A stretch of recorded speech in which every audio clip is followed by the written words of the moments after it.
Ավելի քան 2 տարի Գևորգյան հոգևոր ճեմարանում գործում է նաև երաժշտության խմբակ։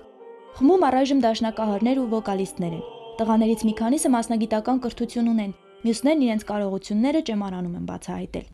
Դասերը վարում է ճեմարանի երգչախմբի կոնցերտմայստեր Կատարինե Հովսեփյանը։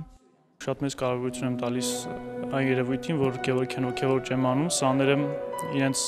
կարողությունները երգեցողության կամ ասմունքի առումով կարողանում են լիարժեք դրսևորել։ Այսինքն, եթե որևէ մեկ ունի նման կարողություն, ամեն ինչ արվում է, որպեսզի դա զարգանա, ավելի մեծանա։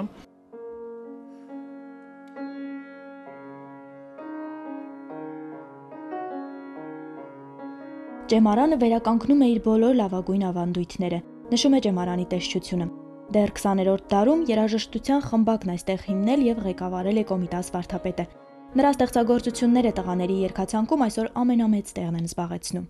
Կարծում եմ ապագա հոգևորականի համար կարևոր է նաև ունենալ երաժշտական կրթություն, հաղորդակից լինել այնպիսի գործիքի, ինչպես դաշնամուրն է, նվագել, ձայները, ձայնարտադրումը աշխատել, նվագել ուսումնասիրել Կոմիտաս, ինձ համար առաջնային է Կոմիտասի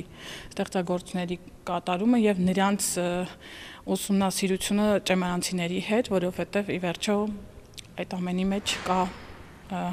խորհուրդ հստակ։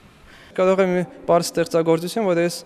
դպրոցում մի շաբաթում կանցնեի կվերջացնեի, այստեղ մի քանի ամիս մենք կարող ենք դա հասկանալ, ընկալել, մեր միջով անցկացնել, մտածել դրա մասին։ Կատրին ասում է, նվագի մի շաբաթ մտածի դրա մասին։ Ինչպես դու ընկալում ես դա։ Ինչ էր մտածում Կոմիտասը, երբ դա ստեղծագործում էր, ինչպես էր նա ընկալում իր սրտում, ինչ երազանքներ, ցանկություններ կային։ Այսինքն դա հետաքրքիր։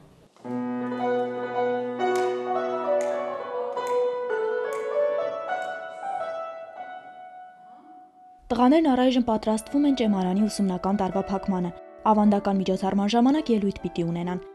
Վերջերս Կոմիտասի թանգարան ինստիտուտում ունեցած համերգը նրանց համար մեծ քննություն է եղել։ Աստղիկ Հակոբյան, Գևորգ Հավաքյան, Եկեղեցական կյանք։